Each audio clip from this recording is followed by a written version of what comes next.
예, 그 민부론이라고 아십니까? 자한당의 정책이죠. 이명박 정부 때 747 공약이 생각나네요. 그렇죠. 그때 저 임기 끝날 때 4만 불 간다 그랬는데 단어가 내로남불이라고 얘기를 하죠. 그게 이른바 이제 낙수 효과라고 예, 계속 예. 떠들었던 그랬는데 건데 개뻔이라는 게 드러났죠. 건물주가 꿈인 나라. 안녕하세요. 선대인 경제연구소 선대인 소장입니다. 자, 오늘 경제 이슈 브리핑 시작하겠습니다. 제 옆에는 예, 안녕하십니까. IBK 투자증권의 전 리서치 센터장 이종우입니다. 센터장님 요즘 좀 알아보신 분들 없어요? 뭐 저희 동영상 봤다는 분들이 꽤 많던데. 그래요? 가끔은 뭐 알아보시는 분들이 있기는 합니다.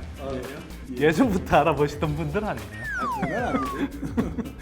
오늘 경제 이슈 브리핑 어떤 내용으로 한번 해볼까요? 예, 그 민부론이라고 아십니까? 민부론. 예, 민부론. 자한당의 정책이죠 지금. 자한당이 내년 총선을 겨냥해서 경제 정책을 내놨는데 경제 정책의 이름이 민부론입니다. 참 제가 보고 좀 어이가 없긴 하더라고요. 일단 아담 스미스의 그 굿부론에 굿부론에서 빗대서 아마 이야기를 하는 것 그래서 같은데. 이제 네. 민자를 넣어서 민부론 이렇게 간 것 같은데 그 보고서의 제일 첫 번째 문장이 뭐냐면 이대로 경제가 무너지게 할 수는 없다입니다. 아주 뭐 어떻게 보게 되면 비장한 각오를 보이고 있는데요. 먼저 이제 그 지금 경제 상황을 어떻게 판단하느냐 하는 부분들이 뭐 좀 나와 있지 않겠습니까? 국가 주도의 무리한 경제 정책이 개인과 기업의 자율성을 눌러서 시장의 을 역행하는 모습을 보였다. 그다음에 중산층이 무너졌고 소득 불균형이 심화됐다. 주력 산업이 흔들리면서 국가 재정이 굉장히 어려워졌다. 뭐 이런 것이 이제 현재 그 경제를 보고 있는 그런 진단이고요. 근데 그거 자기네들 집권했을 때 주로 나타났던 현상 아닌가요? 그럴 때 우리가 많이 얘기하는 단어가 내로남불이라고 얘기를 하죠. 일단 민부론이면 백성민자에 부유할 부자니까 이 일반적인 국민들을 살찌우겠다, 부유하게 만들겠다 이런 뜻일 텐데 정말 그 내용일까요? 민간의 경제적 자유를 최대한 보장하겠다라고 하는 거, 일자리를 정부가 아니라 기업이 만들게 하겠다. 그다음에 복지는 그냥 선택적 복지를 하겠다 이렇게 얘기를 하고 있고요. 그렇게 하다가 보면 이제 숫자를 이제 되게 많이들 쓰죠. 어차피 숫자를 보게 되면 사람들한테 딱 와닿는 면이 있으니까. 그래서 본인들이 이런 정책을 피다 보면 2030년 되면 1인당 국민소득이 5만 불 정도 된다라고 얘기합니다. 지금이 이제 3만 불 정도니까 10년 내 5만 불을 가려고 하면 5년에 1만 불씩이 올라가야 되는 거죠. 갑자기 이명박 정부 때 747 공약이 생각나네요. 그렇죠? 그때 저 임기 끝날 때 4만 불 간다 그랬는데 우리가 2만 불을 제일 처음 넘었던 게 노무현 정부 때거든요. 중간에 이명박 정부, 그다음에 박근혜 정부 9년 정도 있었잖아요. 그 사이에 2만 불을 넘어가지 못했거든요. 근데 어떻게 10년 사이에 2만 불이나 더 높이겠다라고 하는 건지 잘 모르겠는데 일단 그렇게 하고 그다음에 이제 또 하나 그 숫자로서 내놓은 것이 2030년 되면 가구당 소득 1억 원을 만들겠다 뭐 이런 겁니다. 지금 도시 근로자 평균 가구 소득이 아마 5,600만 원? 5,700만 원. 네, 그 정도인데 그거를 이제 10년 내 더블을 만들겠다라고 하는. 정말 대단한 재주가 있으신 모양인데 한번 들어보죠. 어떤 내용일까? 그래서 이제 그걸 하기 위한 방안으로서 내놓는 게 뭐냐면 소득주도 성장 폐기한다. 혁신적 규제 개혁을 한다. 이제 규제 개혁하겠다라는 얘기인 거죠. 그죠? 그다음에 이제 나머지는 무슨 뭐 자본시장 글로벌화한다. 그다음에 뭐 WTO 체제 약화한다. 탈원전 중단한다 이런 건데 전체적으로 우리가 정리를 해보게 되면 민간 쪽을 통해서 기업을 통해서 아무튼 이렇게 소득을 굉장히 많이 증가시키고 일자리를 창출하겠다라고 하는 것이 이제 키포인트다라고 봐야 되는 거죠. 우리나라는 항상 자본주의였기 때문에 자본주의라고 하는 것은 민간의 경제적인 그 활동이나 이런 부분들을 최대한으로 보장하는 것을 체제의 가장 기본으로서 하고 시작하는 겁니다. 근데 제가 생각하기는 경제적 자유를 박근혜 정부 때 너무 보장해 주다 보니 주주 자본주의라고 하는 그 원리에 가장 정면으로 어긋나는 행태가 사실은 삼성의 이제 그 지배권 승계하면서 이재용한테 굉장히 유리하게 그 삼성물산 합병을 했잖아요. 근데 그걸 사실 박근혜 정부가 막지도 않았고 예. 오히려 그거를 조장해서 조장했을 뿐만 아니라 사실 그래서 그것 때문에 이제 제3자 뇌물을 받았다 이렇게 지금 하고 예. 있는 거잖아요. 예. 그럼 그런 행태를 되풀이하겠다는 겁니다. 예, 그렇죠. 거기에서 한 步 더 나가겠다라는 얘기인데, 자 그러면 우리가 한번 이렇게 따져보죠. 기업들한테의 우리가 어떻게 생각하면 그동안 최대한의 자유와 그 다음에 최대한으로 할 수 있는 모든 것들을 다 제공을 해줬고 했지 않습니까? 그거에 따라서 어떤 형태가 나왔는가 한번 우리가 볼 필요가 있는데요. 그 외환위기가 난 다음에 기업들이 망가질 가능성이 있었기 때문에 기업이 망가지고 나면 경제가 굉장히 어려우니까 그거를 살리는 거를 최대한의 아무튼 우리의 정책 목표로 해서 들어가는 형태가 됐었거든요. 그랬기 때문에 기업들한테 모든 지원을 다 해주는 형태가 됐고요. 근데 그게 외환위기 한 번으로서 끝나는 경우가 아니었죠. 우리는 10년 동안에 걸쳐서 3번의 위기가 발생했었거든요. 2003년도에 아시는 것처럼 카드채 문제가 났잖아요. 그 다음에 2008년도에 금융위기가 났기 때문에 이게 어떤 형태가 됐냐 하면 외환위기 때에 기업들한테 우리가 기업을 살리기 위해서 최대한으로 이만큼을 허용해 준다라고 했었던 거였는데 외환위기가 극복이 되고 난 다음에 그게 원상태로 돌아간 게 아니라 거의 그 상태에서 머물러 버렸죠. 그렇죠. 자, 그 상태도 굉장히 과하게 갔던 거였는데 그 다음에 카드채가 나면서는 거기서 더 나가게 됐죠. 왜냐하면 더 공포스럽다라고 얘기했으니까 더 나갈 수밖에 없었던 거였고 그 다음에 또 거기에서 2008년도에 금융위기가 나면서 더 나가버리는 형태가 됐죠. 그러니까 이게 큰 흐름을 잘 짚어주셨는데 늘 공적 자금을 통해서 사실은 기업들을 도와줬어요. 예, 그렇죠. 그래서 외환위기 때도 그랬고 카드채 사태 때도 그때 뭐 외환카드를 비롯해서 이렇게 굉장히 카드를 남발했던 예, 정말 이제 그 카드 회사들이 도덕적 해이였는데 그런 회사들 부실해졌을 때 공적 자금 투입해줬고 2008년 금융위기 때도 정부가 사실 자금을 가지고 공적 자금 지원을 해줬을 뿐만 아니라 한편으로 건설업체들의 미분양 물량까지 해소해줬거든요. 네, 도대체 얼마나 정부가 기업들 뒤를 더 봐줘야 뭐 올가매고 있다고 표현하는 건지. 자, 그래서 그렇게 기업들한테 굉장히 많은 혜택과 그 다음에 특혜를 주고 했었는데 그거에 의해서 나온 결과를 한번 우리가 보게 되면 지난 20년 동안 우리나라의 부는 일방적으로 기업들에 몰리는 형태였었어요.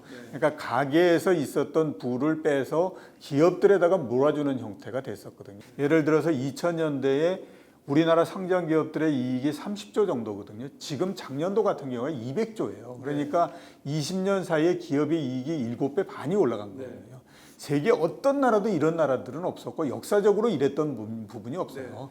그만큼 기업으로 굉장히 많은 부분들이 몰려버리는 형태가 됐었는데 자, 이렇게 되면 우리가 가장 바라는 게 뭐냐면 기업들이 돈이 굉장히 많고 하니까 많은 투자를 하고 그러면서 고급의 일자리 이런 것들을 만들어서 사람들한테 제공을 해주게 되면 거기에서부터 많은 임금들이 나오기 때문에 선순환이 될 거다라고 생각을 했었죠. 근데 과연 20년이 지난 지금에서 보면 선순환이 됐느냐? 선순환 절대 안 되죠. 그게 이른바 이제 낙수 효과라고 계속 떠들었던 건데 그 부분은 실패를 해버렸고 실현된 적이 없었죠. 계속해서 기업의 이익이 기업으로 몰리면서 또 편중되는 형태가 돼버렸고 이런 데다가 문제는 뭐냐면 기업들이 갑자기 이익이 굉장히 많이 생기다 보니까 이런 부분들을 이상한 데다 쓰는 형태가 돼버렸죠. 자, 예를 들어서 보게 되면요. 현대차 같은 경우가 삼성동 부지를 사기 위해서 10조 5천억 원의 돈을 쏟아 부어버리는 형태가 됐잖아요. 그 당시에 시장에서 어떤 얘기가 있었냐면 4조 5천억 원이면 오케이다. 5조 정도 되면 조금 많이 쓰는 거고 5조 5천억 원을 쓰면 그건 진짜 바보다라고 얘기했거든요. 그거의 2배를 쓴 거예요. 그 5조라고 하는 돈을 그렇게 쓰지 않고 만약에 종업원들의 임금을 올려주고 고용을 창출하는 데 썼다라고 하면 지금보다도 훨씬 더 좋았겠죠. 그게 현대차만의 문제냐. 자, 또 한번 보죠. 그 포스코가 2003년도서부터 2006년도 이때까지 중국 특수에다가 또 굉장히 높은 환율 여기까지 더해서 엄청나게 돈을 많이 벌었거든요. 그걸 어디다 썼냐 하면 부실한 계열사를 늘리고 하는 데에다가 썼어요. 60개 넘는 계열사가 만들어져 버렸거든요. 그렇게 넘어갔죠. 기업들한테 우리가 최대한으로 밀어주고 그 다음에 또 많은 혜택을 주고 했지만 우리가 원하는 형태를 하지 않았다라고 하는 거예요. 국가 경제 전체에 도움을 주는 고용을 창출한다든가 이런 부분들로서 가지 않고 어떻게 보게 되면 본인들의 욕망 이 부분들에 굉장히 충실해진 형태였었거든요. 그러면 앞으로 만약에 민부론에서 얘기하는 것처럼 기업들한테 최대한으로 뭘 해주고 한다라고 했을 때 과연 그러면 그런 행태가 바뀔 거냐. 과거에 이명박 정부나 그다음에 박근혜 정부가 똑같이 그랬지만 기업들의 그 욕망을 이기지 못했던 형태가 돼버린 거죠. 그거에서부터 그러면 자유롭고 진짜 기업들이 대우각성을 해가지고 할 거냐? 제가 봤을 때는 아니다라고 하는 거죠. 왜냐하면 기업들의 이 욕망이라고 하는 것은 어떤 정부이기 때문에 욕망이 달라지는 형태가 아닙니다. 그러니까 문재인 정부이기 때문에 우리가 저 정부가 미우니까 우리 일부러 고용 창출 안 하겠어 이러는 것이 아니라 그렇죠. 그거는 이명박 정부나 그다음에 박근혜 정부나 문재인 정부나 심지어는 그 전에 노무현 정부나 똑같이 기업들이 자기들의 이익에 굉장히 충실하다 보니까 이런 형태가 안 나오는 거거든요. 그러니까 마찬가지로 보게 되면 민부론에서 어쩌고 저쩌고 한다고 하더라도 그 부분은 쉽게 변하지 않을 거다라는 생각이 들고요. 자, 그렇기 때문에 나온 부분들이 뭐냐면 어떻게 생각하면 소득주도의 성장인 거잖아요. 그러니까 제일 좋은 거는 지금 정부도 다 알고 있습니다. 기업들이 고급의 일자리를 만드는 것이 최상이다라고 하는 걸 다 알고 있는데 기업들이 그걸 안 하기 때문에 정부는 어떻게 하냐면 답답하니까 본인들이 할 수 있는 걸 할 수밖에 없잖아요. 그러니까 본인들이 할 수 있는 게 뭐냐면 딱 두 가지인 거죠. 공무원 숫자를 늘리든지 아니면 본인들이 결정할 수 있는 최저임금을 올리든지 둘 중에 하나를 가지고 하는 거거든요. 사실은 우리가 이제 국민소득 중에 이제 배분되는 걸 쭉 보면 아까 말씀하셨듯이 이 법인 소득은 계속 올라가고 외환위기 이후로 그다음에 가계 소득 비중은 계속 이제 떨어지는 흐름을 보였잖아요. 흔히 이제 이게 이른바 낙수 효과라는 거였잖아요. 그러니까 이게 기업들 특히 대기업들 중심으로 해서 또는 건설 사업을 벌이면 대규모 건설 사업을 벌이면 그렇게 해서 거기에서 생겨난 어떤 이득들을 다 밑으로 이렇게 떨구어 줄 거다. 이렇게 이야기를 했는데 그게 20여 년 이상 지속이 됐지만 전혀 그렇게 되지 않고 부는 사실 위쪽으로 계속 쏠리고 피라미드의 밑바닥으로는 쏠리지 않았잖아요. 그러다 보니까 이제 사실은 우리가 이른바 부익부 빈익빈 또 이제 소득의 편증 현상이 이제 더 극심해서 어떤 지표에 따르면 불평등도가 미국에 이어서 세계 2위까지 이렇게 평가될 정도로 그렇게 벌어져 버렸는데 그래서 나온 게 바로 이제 저는 소득주도 성장의 철학이라고 봐요. 그러니까 그렇죠. 소득주도 성장은 자 지금까지는 피라미드의 윗부분에 있던 여기에서 이제 낙수 효과가 떨어진다고 하는데 이게 되지 않으니 오히려 이 피라미드의 밑바닥에 있는 사람들의 소득 수준을 올려준다. 특히 그 가처분 소득 능력을 올려줘서 이 사람들의 소득이 늘어나면 이 사람들이 소비를 늘릴 것이고 소비를 늘리면 이 소비를 바탕으로 해서 내수가 활성화되고 그러면 이제 피라미드의 밑바닥부터 데워져서 다시 이제 전체적으로 경제 선순환을 그릴 수 있지 않겠느냐 이런 철학이라고 저는 보거든요. 물론 그게 현실에서는 이런저런 구체적인 좀 문제도 있고 약간 시행착오도 있지만 전체적으로 보면 올바른 방향으로 봐요. 그런데 지금 이제 자한당이 들고 나오는 건 이 소득주도 성장이 너무 싫은 거야. 그 태클을 걸고 싶어서 결국은 내놓은 정책이라는 게 이명박 박근혜 정부 그리고 그 이전에 계속 자기네들이 그렇게 실행했던 정책이지만 모든 게 실패한 걸로 드러난. 사실은 따지고 보면 이명박 정부 때 감세 정책이라고 내놨었잖아요. 그것도 정말 저는 이거랑 요번에 되게 비슷하다고 생각하는데 요번에 민부론이라고 내놨지만 저는 사실은 정확하게는 두 가지라고 봅니다. 민폐론 플러스 부부론인데요. 그러니까 민폐라는 건 서민들 등을 쳐서 그 다음에 이 부자가 더 부자가 될 수 있도록 하는 정책이라고 사실 생각하거든요. 근데 민부론이라고 해서 대다수 국민들 더 잘 살게 해주는 것 같은 식으로 이제 포장을 하는데 이게 이명박 정부 때 저는 감세 정책 내놨을 때 장면이 떠올라요. 이명박 정부 때 감세 정책 내놓으면서 아직도 타이틀이 생각나는데 서민 경제 지원과 경제 제도약을 위한 세제 개편안이었거든요. 그런데 그 결과가 어떻게 됐냐? 노무현 정부 때까지 이렇게 쭉 보면 소득 수준이 낮은 사람들일수록 세금 부담 능력이 그 노무현 정부 5년 동안 적게 늘어나고 소득 상위 계층일수록 사실 세금 부담이 늘어나는 구조였거든요. 근데 이명박 정부 들어와서 완전히 뒤바뀌어요, 이게. 이명박 정부부터 이제 박근혜 정부 때까지 오히려 소득 상위 계층일수록 세금 부담 증가율이 줄어들고 서민들 세금 부담률이 확 늘어났거든요. 그게 대표적으로 법인세 이제 감세였잖아요. 근데 지금도 이번에도 보니까 정책 중에 하나가 법인세를 깎아주겠다. 야, 제가 그거 보고 어이가 없었습니다. 지금도 OECD 국가들 가운데, 그러니까 전체를 세 덩어리로 나누면 우리는 하위 한 30-40% 수준으로 낮잖아요. 근데 그걸 지금 더 낮추겠다. 얼마나 더 낮춰줘야 되는 건가요? 더구나 이 내수 규모, 그러니까 이 인구 한 5천만 명 이상 되는 그런 나라들 가운데 법인세 세율이 우리나라보다 낮은 나라는 제가 보니까 거의 없더라고요. 영국 정도.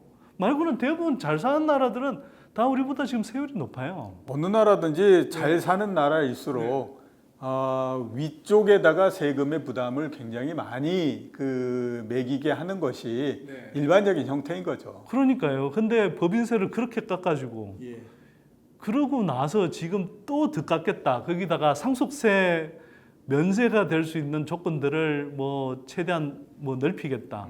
이런 정책들을 쓰고 있는데 얼마나 그렇게 더 기업들을 봐주고 재벌 대기업들을 봐줘야 그리고 부자들을 더 혜택을 줘야 그 혜택이 정말 서민들한테 떨어진다는 이야기인지. 지난 20년 동안에 왔던 거를 그걸 해보면 이렇게 소득이 위에서 많이 늘어나고 그것이 시간이 지나면 밑으로 내려온다라고 하는 거는 그거는 이루어지지 않는다라고 하는 건 이미 증명이 돼버린 부분들이지 않습니까? 개뻔이라는 게 드러났죠. 그거를 더 얘기한다라는 거는 말이 안 되는 것 같고, 그 다음에 이제 소득 불균형을 해소하겠다라고 얘기를 하는데요. 그런 얘기를 할 수 있는 자격이 있을까라는 생각이 드는데, 지난 한 5, 6년 이렇게 봤을 때 소득 불균형을 가장 확대시켰던 부분이 뭐냐라고 생각하면 빚내서 부동산을 사라라고 하는 것이 가장 컸잖아요. 왜냐하면 그 임금 소득을 가지고 소득의 불균형이 많이 생기고 하는 거는 그 계층이 그렇게 많지가 않습니다. 이 소득이나 그 다음에 이 자산이라고 하는 부분들에서 불균형이 이루어지는 거는 말씀드렸던 것처럼 자산 가격이 어떻게 움직이느냐에 따라서 상당히 많이 그 차이가 나는데 결정적으로 만들어졌던 것은 결국 박근혜 정부 때에 했었던 빚내서 집 사라, 여기에서부터 자산 가격이 확 벌어져 버리는 형태가 됐기 때문에 자산을 가지고 있는 사람과 안 가지고 있는 사람 사이에서 격차가 너무 벌어지면서 그게 더 이상 좁혀지지 않는 형태가 돼버렸잖아요. 그렇게 되니까 어떻게 생각하면 그 소득 불균형을 가장 결정적으로 만들었던 곳에서 소득 불균형을 해소하겠다라고 얘기를 하고 있는 건데, 이걸 도대체 어떤 형태로 해소하겠다라고 하는 건지 도저히 이해를 못 하겠다라는 생각이 들 수밖에 없어요. 얼마나 그 부동산 자산 격차가 심각해졌으면, 그리고 거기에 대해서 제대로 과세를 안 하고 있으면 건물주가 꾸민 나라 뭐 이런 이야기까지 나온 뭐 상황이 됐겠습니까? 그런데 그걸 만든 주범이 사실은 박근혜 정부 때였던 거거든요. 그리고 그게 어떤 이름으로 만들어졌느냐? 각종 규제를 철폐하겠다. 그렇게 해서 뭐 부동산 시장의 각종 이제 대출 규제, 또 뭐 재건축 규제, 그다음에 분양시장 규제를 다 풀어서 그렇게 한 결과가 뭐냐 하는 거죠. 그래서 가계대출 같은 경우는 뭐 잘 아시다시피 2014년 이전에 비해서 평균에 비해서 한 2배 이상 한 해 계속 늘어났고, 건설 경기가 잠깐 반짝해서 경제 성장률이 좋아지는 것처럼 보였지만 그 결과가 어떻게 됐냐 하는 거죠. 결국은 기업들이 갖고 있던, 특히 건설 기업들이 갖고 있던 건설 부채를 결국은 가계 부채로 이전하는 과정이었다. 그래서 지금 자한당이 내놓은 그 민부론이라는 게 저는 그런 식의 정책이 될 거라고 본다는 거예요.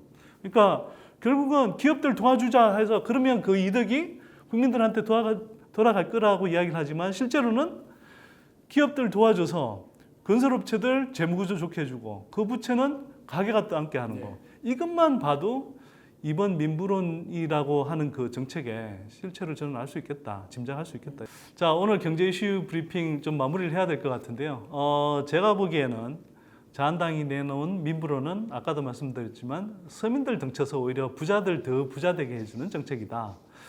뭐 자한당이 늘 말로는 서민을 위한 정당인 것처럼 이야기하지만 실제로는 결국 부자들을 위한 정당 그리고 대기업, 재벌 대기업들을 위한 정당이라는 것을 다시 한번 고백한 그런 정책 발표가 아니었나. 그리고 한편으로는 이 정당이 결국은 지금 여당을 비판할 자격이 미달인, 수준 미달인 굉장히 낡은 구태어린 세력이다라는 걸 다시 한번 저는 확인해줬다.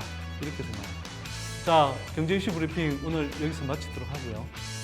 저희는 다음에 또 다른 주제로 찾아뵙도록 하겠습니다. 자, 고맙습니다. 고맙습니다. 예, 예.